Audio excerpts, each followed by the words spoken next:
I'm 28 years old. Today is November 6th. Is that right? Yeah, I think so. You're right. November the 6th. December.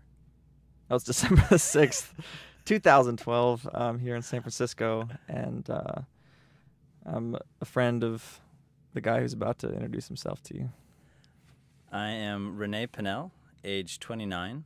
Today is December 6th, 2012, and we are in the Jewish Contemporary Art Museum, and relationship to partner is best friend. So, Renee, what do you want to talk about today? I thought one story that might be interesting to people 200 years in the future would be how both of us came to live in San Francisco. All right. Well, you moved here first, so you should probably start things off. Okay. So I do startups, and I've been doing them for about 2 years. And before moving to San Francisco, I lived in Austin, Texas, which is a little sort of micro version of what is in San Francisco. San Francisco is the mecca for startups, and Austin is just like the meh. The meh of startups. The meh of startups. So I knew that I wanted to move out to San Francisco for a while, and I was just looking for an excuse to do it. And that excuse came in the form of a job. Let me stop you and ask something. Why are startups so important to you, or why is that? Why are you basing where you want to live around where startups are good? So I like startups because I like being creative and having the potential to make a lot of money. So any job or field where those two things are possible are of interest to me. I used to be a filmmaker, which was a creative field, but it was very difficult to make a lot of money, whereas the odds seem a little better in startups. So Ross, how did you come to live in San Francisco? You twisted my arm until I said, fine, I'll come. Yeah, Renee made it out here, and let's see. I was living in Austin, Texas, the meh of startups, and I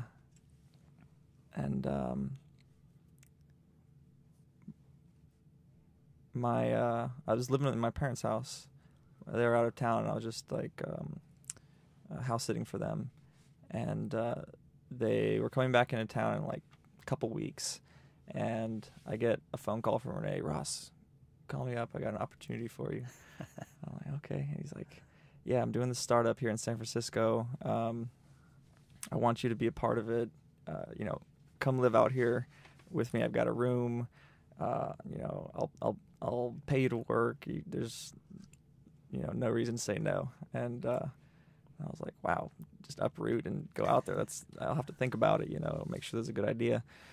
But the more I thought about it and the more he laid out the pros and cons, the more it all just seemed like cosmic and the right thing to do. So, I bought my ticket, and 2 weeks later I showed up at his doorstep.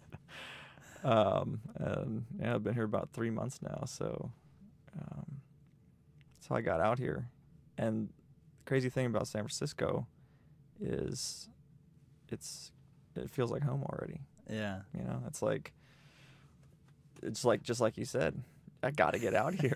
just come. Just come. There's no reason not to. Yeah, it's beautiful. There's so many cool people doing neat things.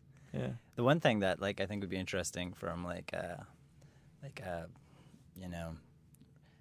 person looking back 200 years in the future is that I think we're in this really unique period of time where this is the second wave of the startup boom.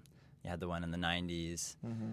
And then of course you had the bust in the early aughts, and now we're in the middle of another really big boom. And I feel like everybody I meet here has only lived here for 6 months or a year. Yeah. And the people who've been here a long time have been here 2 years. Yeah. So it's definitely it feels like we're caught up in a moment. I get that feeling as well. I feel like the world is in flux for sure, and I'm really fascinated to know how it all plays out. 200 years from now. I don't think I'll be around to see it, but to see where all this new technology goes, to see how the different powers and different interests in it all, just what happens like with the internet evolving, and you got like the what was it, the UN telecommunications department like trying to create global rules for internet, and like global governance emerging. It's crazy times. Super crazy times. Yeah. But let's go back to another era of crazy times. Ross, circa 1996. 1996. That'd be 7th grade. First memory of meeting me. Go.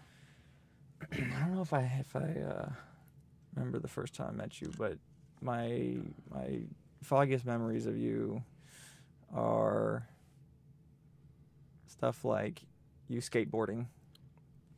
I was impressed with your skateboarding skills for sure. Also, I remember you being very like quirky and witty, and like just cooler than me. Oh, how things have changed. Now you're like 10 times cool. I have a much the theory same that way. everybody has like a peak coolness. Yours happened in 7th grade. I hope that was like sort of like in your currency trading where you look at these little peaks and it goes down, it goes up, and you're predicting which way. I think I'm gonna peak at 50.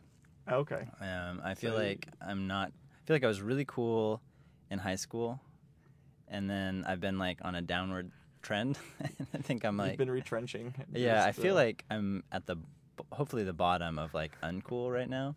I feel like I'm re-gearing myself, and I'll be on like a slow upward trajectory for the next 20 years, and then I'll peak around the 50s, and then. You got it all worked out. Yeah, so I'm hoping. I'm hoping. So, my earliest memory of you. Westridge Middle School. A lot of memories in the lunchroom. I remember we would do things to try to steal food from the lunch line. Do you remember that? We'd run like a thing where one of us would talk to the lunch lady and try to distract her, and the other one would like take like extra tater tots or something. I remember that food being like pretty much awesome. Yeah. Looking back on it, it was like greasy, awful cafeteria. No, but both of our parents were sort of like on the hippie end of things, so we never exactly. got like fried, disgusting food. Exactly. They had those ice cream Snicker bars, which were the bomb. So yeah. good. Oh no, actually, I remember my favorite thing were the chocolate peanut butter wafer sticks, and I would eat them layer by layer. Like I would take a layer of the wafer off and like nibble it down, and then I'd nibble the peanut butter layer off. I savored that. To this day I love those things. Yeah. That's where I had them. Man. Yeah, middle school was pretty difficult, but I definitely remember having a lot of fun at your parents' place. That was always, your parents were super cool. Tell me an anecdote. Like sleepover parties at your place was always pretty cool. Okay.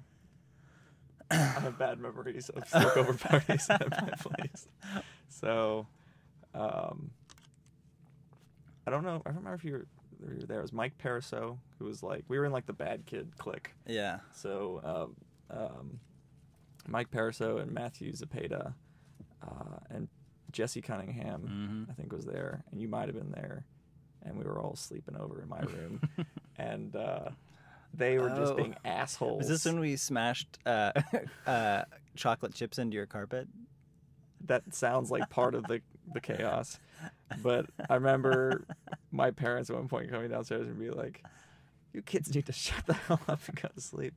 And I was, of course, was like, "Oh, this is funny." And but then the next morning or whatever, everyone took off, and I realized that all the change that I had saved, for like a year probably, was gone. It was stolen. Oh, I was man. like, my friend stole my money. That's so not cool. I don't remember that. I don't think you were there. I think that was. Oh, I definitely remember hanging out at your place with some of those kids, but I don't remember the sleepover part. And I remember somebody with like army boots smashing Probably Jesse. chocolate chips into your carpet. Jesse Cunningham. Yeah, who turned into a skinhead. Yeah, he was kind of a skinhead in middle school. He had shaved Yeah. head and Yeah, well, he was like listened to punk he was rock. skinhead curious in middle school, Right. but then in high school he went like for real neo-Nazi. Mhm. And last time I heard, he like got like his eye gouged out or something. Did you hear that? It doesn't surprise me. I did not hear that. No. I haven't spoken to him since high school. Yeah. But he and I were really tight. I was pretty tight with him too. We hung out at his mom's house a lot. Yeah. He shaved a mohawk in my head. Oh, nice. He was like a decent guy back then. Like I'm sure he still sort of is. Like I don't know how people get Probably. off on those paths. I don't either. Yeah, it's like on a one-on-one basis, he was pretty cool, but yeah, obviously had Just a lot got of like angry. anger issues. Yeah. Yeah. And then high school came around, and that was fun. Yeah. What did we get up to in high school? You were always like a grade ahead. Well, no, I was in the same grade as you, but I was dating Nora, and That's she was a right. grade ahead of me, so I graduated a year early. That's right. So I felt like I was. You were still ahead of the curve on coolness in high school. Yeah, I don't know. I think I missed out on a lot. You guys did so much fun stuff. Yeah. I missed out on could see most of the that. drugs. I missed out on most of the drinking, most of the fun stuff. I'd sort of like dip my toe into those things, but I never fully went on the journey I did with like you a guys. cannonball and then Yeah. see how long I could hold my breath underwater in that department.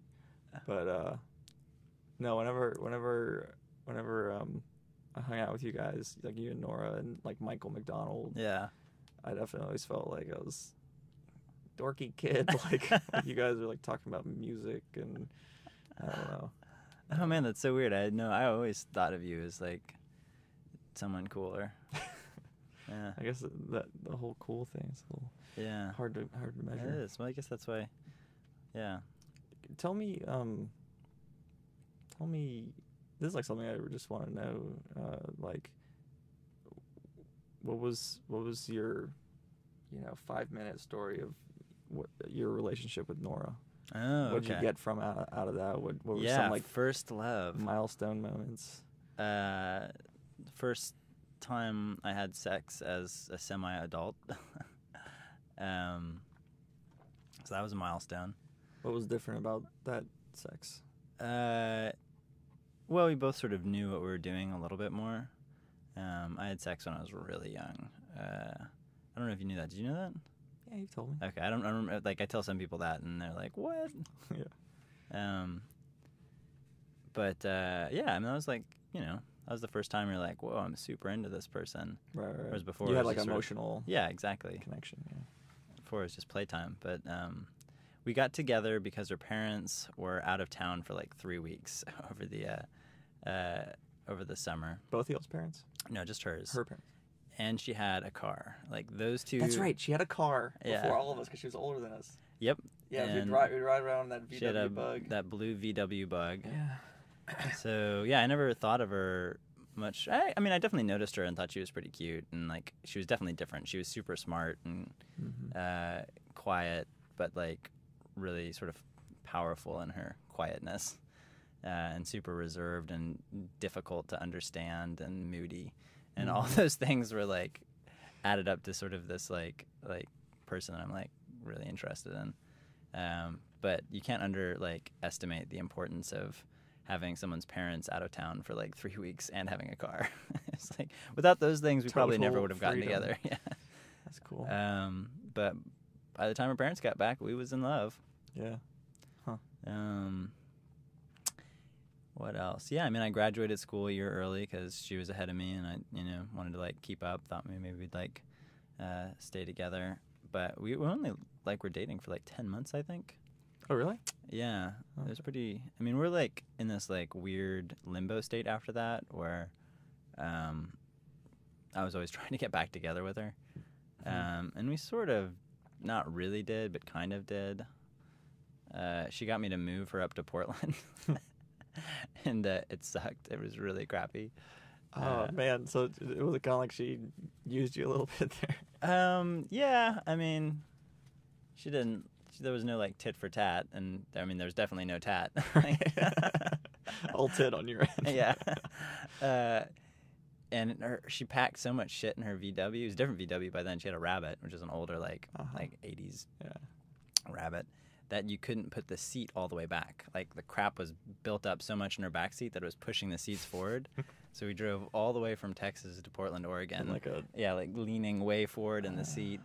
And I was like, let's take it easy. Let's make it like fun. Let's go sightseeing. And she was like, I want to get there now.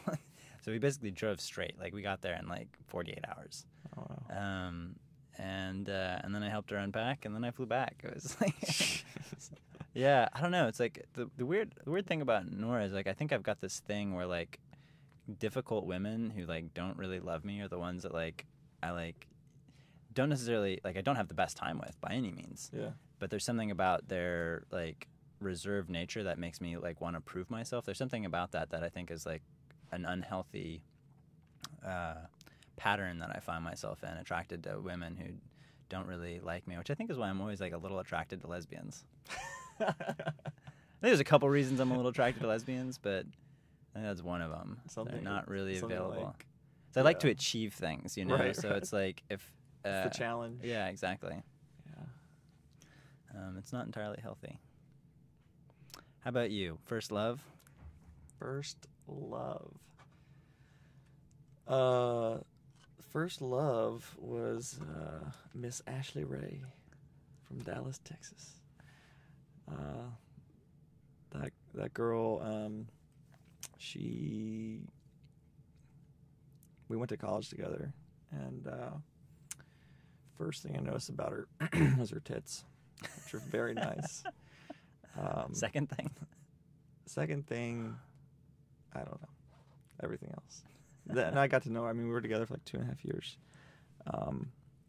But let's stay with the tits. Describe them. What made them nice tits? I don't know the alphabet that well. Like C's is that big or small? It's on the bigger side. Okay. It's like A, B, C, and D, or like your typical quadrants of. Okay, so it's boob size,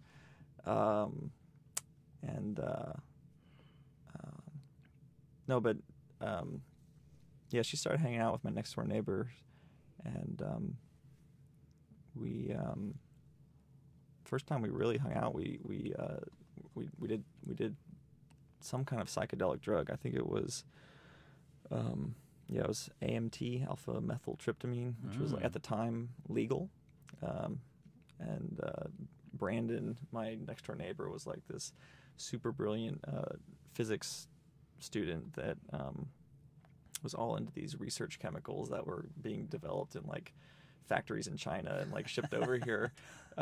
Do you smoke it? No, you just ingest it. It's like a white powder. But anyway, it's very, the effects are very similar to LSD, and so the three of us had this like crazy, psychedelic experience, and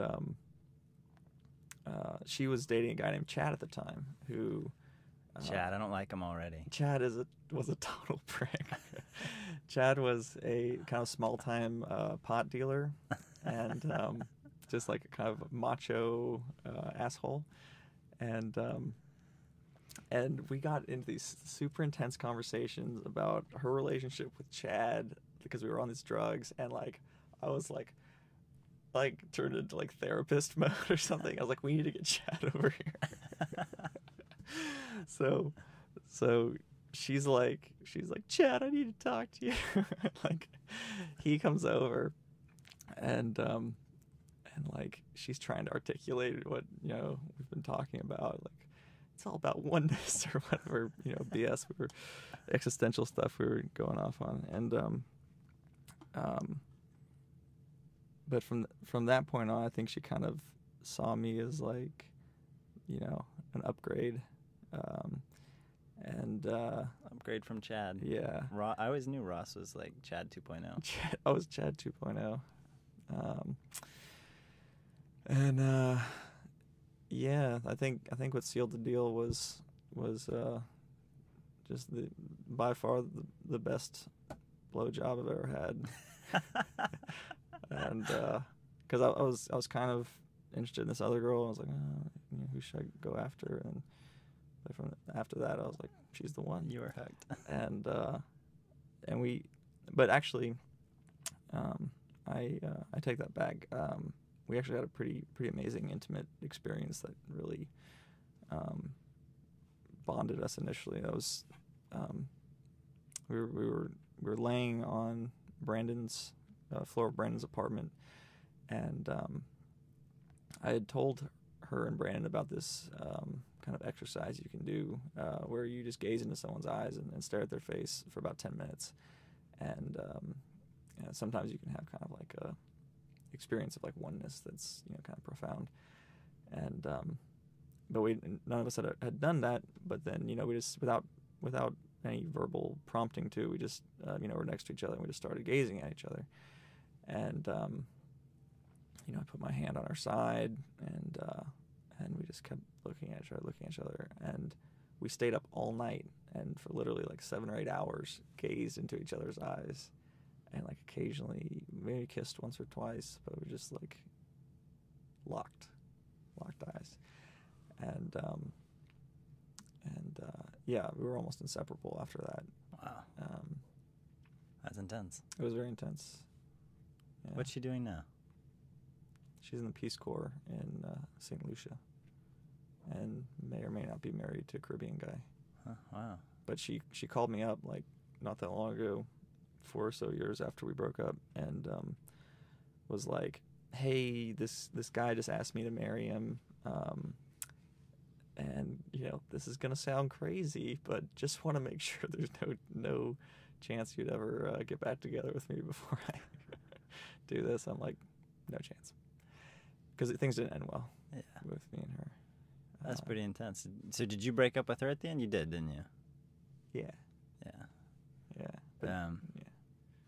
I think anyone would have. There was some cheating and some backstabbing, intrigue. Yep, all that. But yeah, it was definitely a first love experience for me, because I learned a whole lot about love and myself, and like how attached and vulnerable you can get with somebody. Did you give yourself completely to Ashley? Oh yeah, totally. Oh yeah. Like, was it? Are you at all jaded now? Are you more reserved and giving your heart out? Big time. Yeah, I've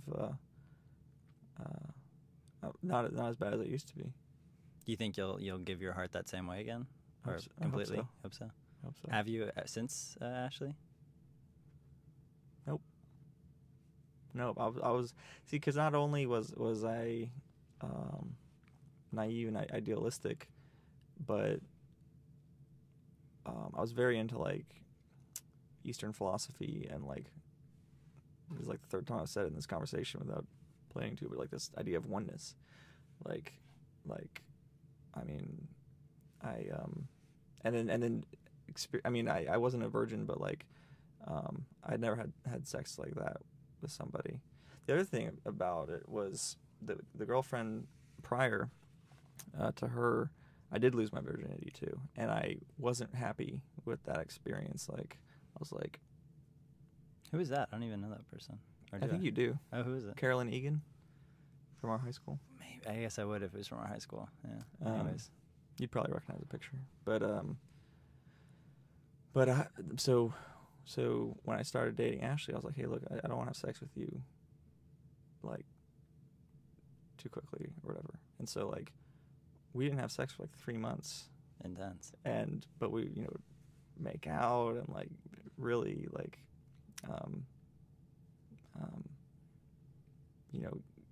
get close, but never go there. And then, like, when we finally did, it was just, like, it was amazing. Yeah. And really, like, amplified that bonding power of sex.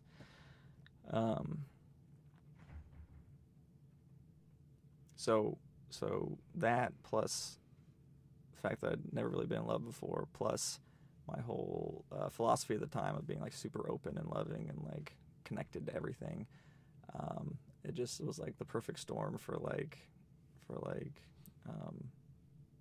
just giving myself over completely.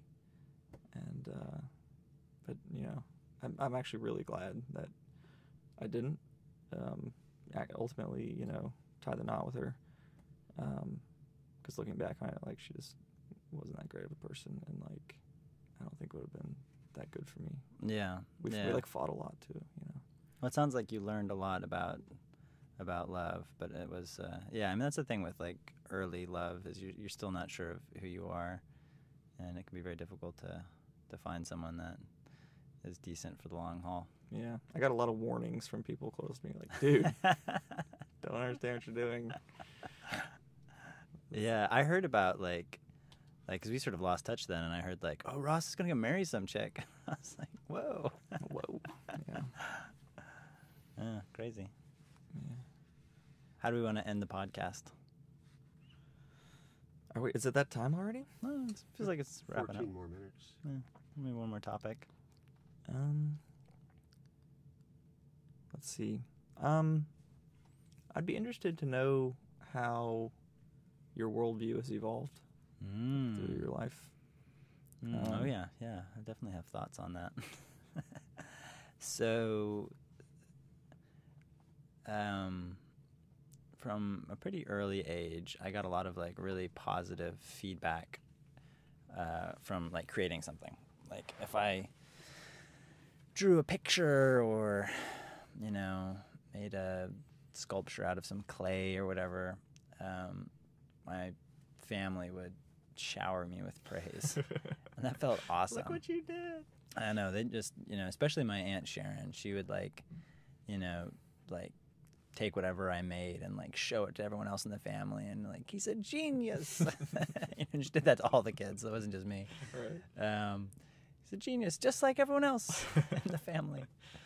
But I kind of got addicted to that, praise. The praise, yeah. And so I think because of that, I, starting in elementary school, I latched on to one particular creative thing, film. And from that point on, I was like, that's going to be my thing. I'm going to make movies, and the world's going to love me for those movies. And I did that from about the age 8 to about the age of 26, 27. And I spent, a tremendous amount of time doing that. I made a bajillion different movies. I went to college for it. And I spent, most of my time, most of my waking hours pursuing that goal. I think I was able to, achieve some stuff. But what I noticed is that, like, most of the time I wouldn't be feeling very good about that. Like, most of the time I was, like, driven by that desire for, universal love. Right? And you'd come to these little, you'd reach these little peaks where you'd, get a film into a festival, and then you'd screen it, and that would feel really good for a little tiny bit. Right. It's kind of like, and it was the fact that I wouldn't know when I would get that, that little jolt of pleasure, too. There was something about the fact that it was, uncertain, and, that I'd have to work really hard for it, that made it all the more, addictive to go back and try to, achieve and get and, reach a higher peak, so I could get a higher wave of praise. And anyways, I think I've evolved a bit into seeing that as a trap, that there's no level of success that would make me feel happy all the time, and that those little achievements are they're just little fleeting moments, and then you normalize, and that's the new normal, and then you have to achieve something else. And I think I lost a lot of opportunities to be a better friend. I was with Claire, my first long-term girlfriend, for almost 8 years, and I definitely I think there's a lot of reasons why we we're maybe not the best partners, but one of them, the big one, was just because I was really unavailable. There's no doubt, and I told her that work was more important than she was to me. Yeah. Everything was less important than my work. My work was the most important thing, and I put that ahead of everything. and including myself, like sleep, eating, exercise. Like it was just, it was all consuming. And I think that's a silly way to live. And I still have those inclinations, the desire to want to achieve something, and I like that process of like working really hard and making a thing, and the satisfaction that comes along with that in a lot of different forms, praise from other people, sense of that you've accomplished something. Yeah. But I want to try to like I guess the change that I'm at now is that I realize that is like unsustainable way to live if being happy is the goal. Right. So I'm trying to figure out how can I give my life some sort of purpose and direction while not being tied to that for my sense of self-worth and happiness and everything. Yeah, there you go. There you go. Yeah, just some commentary. Like, I think it's. I imagine that there's some silver lining though to that experience, and also to like pushing yourself to a limit like that. Yeah. And I mean, like, I think people who haven't done that, and I've had similar experiences with my work where it's like that becomes everything more important than anything. Yeah. That's I think it's a unique human experience that like it's probably good to have. Yeah. At some point, obviously, yeah, you want to experience another way and have that kind of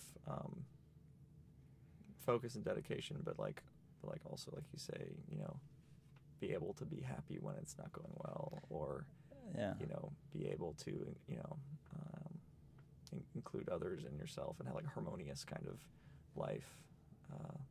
Yeah, I think it's important to get out of your to have a direction to move in, but be kind of detached from the outcome. Mm-hmm.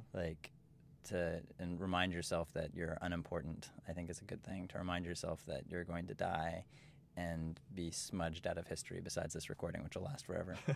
I think I've always had this image of somebody looking back and fictionalizing my life. It's like I've sort of look at my life as a narrative, mm-hmm. and you see yourself as the protagonist. And I think that's kind of a dangerous way to live. I think you should I don't know. And I guess the other thing I think is that you should just I think the point of life, at least where I'm at right now, is to try on so many different strategies for living.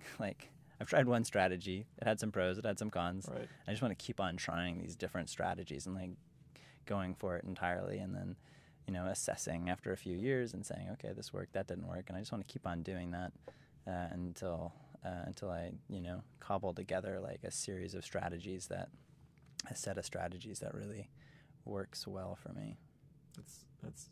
That's good, man. I think that the tendency in a lot of people to seek comfort, and what you're describing is the opposite of that. It's don't get comfortable in one way. Try something else. Maybe there's useful lessons out there. Deep shit. Yeah, man. Dude, we're so deep. I don't know. You got any more questions, or should we wrap it up? Yeah, future outlook. What are you going to do over the next 5 years? One sentence. I'm